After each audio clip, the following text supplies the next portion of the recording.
Kalau untuk ke end user itu sebesar 15% dikali 11% dari nilai jualnya 500 juta tadi, berarti sebesar 8 jutaan. Nah, ini namanya besaran tertentu kali 15% dulu baru 11%. Assalamualaikum warahmatullahi wabarakatuh. Selamat pagi, siang, dan malam rekan semua. Apa kabar? Semoga sehat selalu ya. Nah, di sesi video kali ini kita akan membahas emas. Nah, emas merupakan perhiasan yang ada di seluruh dunia ini yang nilainya mungkin memang sangat mahal ya. Nah, pemerintah baru menerbitkan peraturan atau PMK perihal terkait dengan emas, yaitu di PMK 48 tahun 2022. Oh sorry, 2023 ya, ini salah tahunnya. Nah, di PMK ini saya coba ubah dulu 2023. Nah, di PMK 8 tahun 2023 yaitu terkait PPh dan PPN-nya emas. Apa sih yang terdapat perubahan dalam peraturan ini? Nah, mari kita simak aturannya bersama-sama. Buat kalian yang baru berkunjung di channel ini, jangan lupa berlangganan gratis dengan cara klik tombol subscribe di bawah ini, lalu nyalakan loncengnya, agar kalian mendapat notif pertama ketika channel ini update video terbaru, pastinya perihal perpajakan. Atas subscribe dan loncengnya diucapkan terima kasih. Baik, kita coba buka dasar aturannya ya. Di sini sudah ada linknya, link PDF, tinggal kita klik dan akan langsung mengarah ke PDF aturannya. Jadi teman-teman tidak perlu repot lagi mencari-cari PDF peraturan-peraturan terupdate. Nah, PMK 48 tahun 2023 terkait emas, yang nggak usah saya baca ya, ini panjang banget. Intinya terkait penjualan atau jasa yang berhubungan dengan perhiasan atau emas seperti itu. Nah, di sini poinnya adalah, ini nggak usah kita baca banyak ya, karena lumayan banyak, 38 lembar. Jadi poinnya adalah PPh emas itu sekarang menjadi 0,25%. Itu tersirat di pasal 2 ya, ini di pasal 2. Ini kita lihat pajak penghasilan sebagaimana dimaksud pada ayat 1 yaitu PPh 22. Ini ya, di ayat 1 yaitu Menteri menunjuk pihak lain untuk melakukan pemotongan, pemungutan, penyotoran, dan pelaporan pajak penghasilan atas penjualan emas dan atau emas batangan. Nah, yaitu tarifnya adalah besarnya pungutan pajak penghasilan pasal 22 sebagaimana dimaksud pada ayat 4 yaitu sebesar 0,25%. Nah, ini berlaku untuk siapa sih? Jadi apakah kita ketika membeli emas harus dipotong PPh? Haruskah kita membayar PPh 0,25% dari harga yang kita beli? Nah, jadi intinya adalah 0,25% ini untuk si pabrikan emas ya, pengusaha emas perhiasan sebagaimana dimaksud pada ayat 2 tadi yang kita bahas, itu merupakan pabrikan emas atau pedagang emas. Jadi pabriknya atau pengulak ya bahasanya itu penjual ya, pabrikan, penjual, itulah yang dipotong PPh 0,25%. Tapi kalau yang pembeli seperti kita, mungkin seperti saya, pembeli langsung atau end user, konsumen akhir yang benar-benar hanya yang untuk dipakai atau dipajang di rumah, nah itu nggak kena PPh sebesar 0,25%. Free PPh-nya ya, nol, nggak ada pungutan PPh. Tapi kalau antara pabrik ke pedagang atau pedagang ke pedagang juga, nah itu kena wajib memotong sebesar 0,25%. Nah di sini ada contohnya, kita set aja biar nggak banyak mencari, Ctrl F, pembeli. Nah detailnya ada di sini ya. Konsumen akhir itu adalah pembeli barang yang saya sebutkan tadi, itu adalah end user, yaitu konsumen akhir. Nah di pembeli itu ketika kita membeli kan dikecualikan dari ketentuan sebagaimana masuk pada ayat 2, ketentuan dari PPh tadi, PPh 22 0,25%. Dan juga pengusaha kena pajak atau penjual emas tadi itu dapat membuat faktur pajak tanpa mencantumkan keterangan mengenai identitas pembeli. Nah, tadi kan kita berbicara PPh, yaitu kita nggak dipotong 0,25%, tapi kita tetap dikenakan PPN. Nah, PPN tetap kena. Tapi untuk faktur pajaknya kita nggak dapet ya, karena faktur pajaknya dibuatnya nggak langsung diberikan kepada si pembeli ya, dalam artian mungkin bisa digunggung oleh si PKP atau si penjual emas.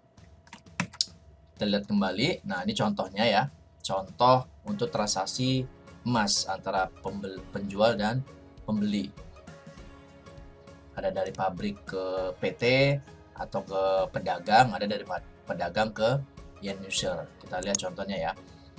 Ini soalnya di atas, kita baca dulu langsung prakteknya biar enak. Nah, semisal atas penyerahan emas perhiasan sebesar 1M, PTA, agak bingung ya mungkin ya. Jadi dia ada PTA, PTA merupakan pabrik emas, lalu Tuan B merupakan pedagang emas. Nah, di perhiasan antara PTA dan Tuan B itu telah dikukuhkan sebagai PKP, dua-duanya PKP ya. Berstatus sebagai pemberi kerja yang memperkerjakan beberapa pegawai. Baik PTA dan Tuan B tidak memiliki surat keterangan dan surat keterangan bebas pemungutan pajak penghasilan, jadi nggak ada SKB.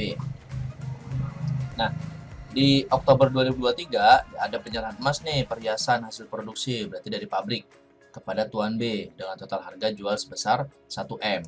Nah, berarti atas penyerahan emas perhiasan sebesar 1M tadi, PTA atau pabrik itu wajib memungut PPh 22 sebesar 0,25% ya dari nilai emasnya yaitu 1M, jadi sebesar Rp2.500.000. Jadi ketika si pedagang membeli emas kepada pabrik, maka pabrik wajib memungut, kalau memotong, PTA wajib memungut pajak penghasilan.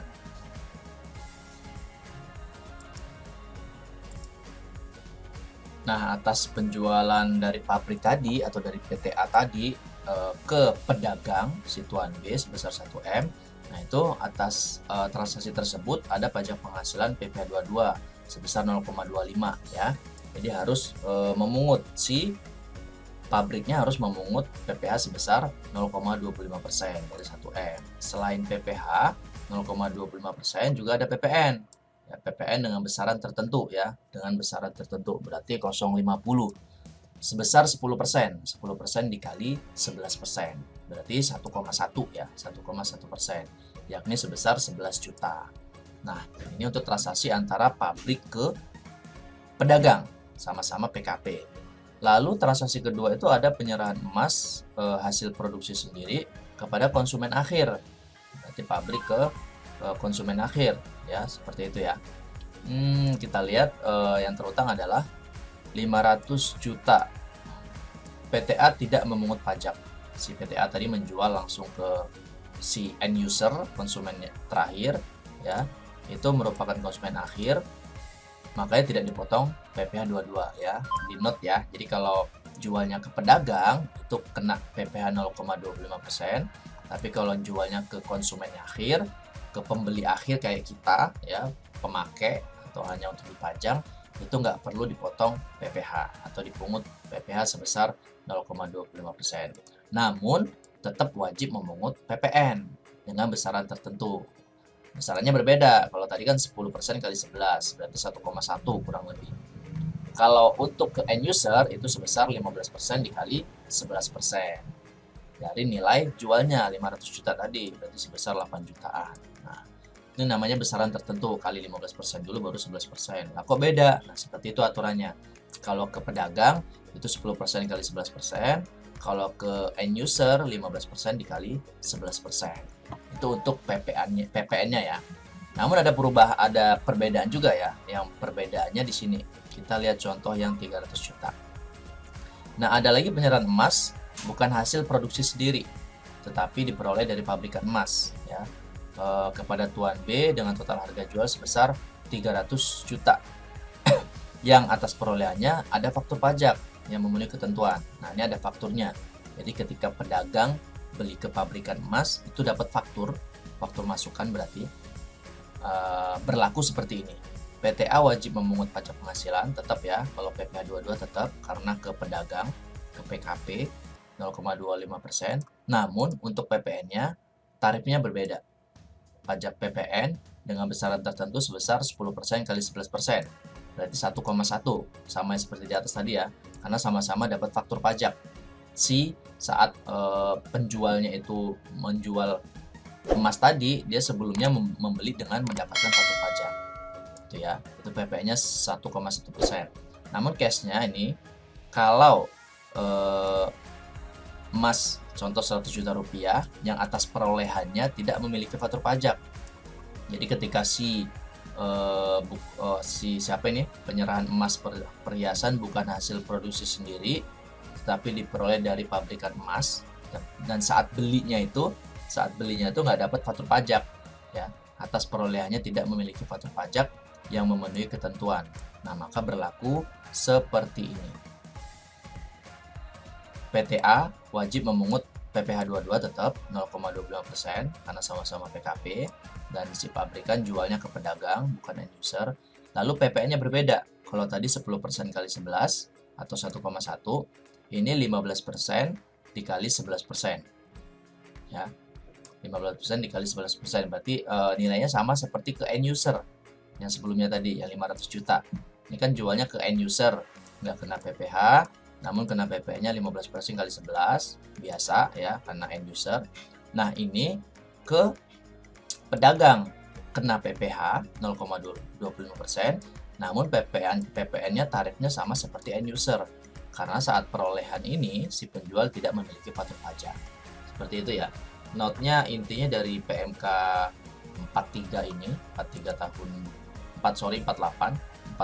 tahun 2023 ini itu ya, intinya seperti itu. Jadi kita note-nya di situ tadi ya, kalau pembelinya adalah pedagang atau PKP juga, maka kena PPh 0,25% dan juga kena PPN sebesar 10% dikali 11%, baru dikali DPP-nya. Itu kalau ada faktur pajaknya saat si penjual itu membeli emas tadi. Tapi kalau saat membeli dia nggak ada dapat faktur pajak, maka si pabrikan emas tadi menjual dengan tarif PPN 15% dikali 11%. Oke ya, itu kalau ke pedagang.